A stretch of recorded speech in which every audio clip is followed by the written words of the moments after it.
Well, I think what you're talking about is changing the perception of what success looks like, but it's through kind of this intentional design. And you know, some of the customers we have, right? They don't quite know who their target audience is. They go, oh, it's the president of a company. Well, what percentage of the presidents of the company buy your product? Oh, I don't know, maybe 5 or 10%. Well, that still means we need to call 100% of the population to find the 5 or 10% that's interested. Right. But if we tell the BDM, your job is to start getting intelligence of what these people are saying, why they're interested or why they're not interested. Then all of a sudden, it gets back to why people hire us. It's to find that kind of market research, to validate whether it's the right target audience, whether it's the right message, whether it's connecting. But I'll tell you, when we change success for them not being appointments, but about getting knowledge, so that later, in kind of the next phase, they can get really intentional and call and get those appointments because they're calling the right fit, then that works. And so I think you're right. I think it is about changing what success looks like and why you're showing up every day. Yeah, I mean, if you kind of take a look at the whole marketing of does your company or does this person really buy it? So you're kind of looking at that whole need versus interest thing.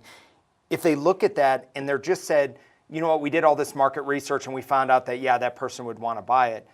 But there's a big difference from somebody telling you that they want to buy it and them actually writing the check or taking an appointment or doing this. And I tell you, having a human being give you a call and talk to you about a product or service or spark that curiosity, you're going to find out really quick if it has value or if your product's even worth it. Yeah, and it happens every day. I mean, it's funny.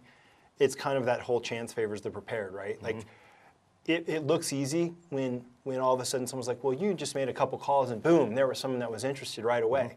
Well, what about the 6 weeks before when we did the discovery and we wrote the roadmap and we wrote all the emails and you trained the team and you role played and they took their tape recorders out and they heard how their voice sounds and they knew to slow down when they needed to slow down to talk to the right person or when they needed to talk more kind of aggressively or energetic because they're trying to get their point across, and they do all of that.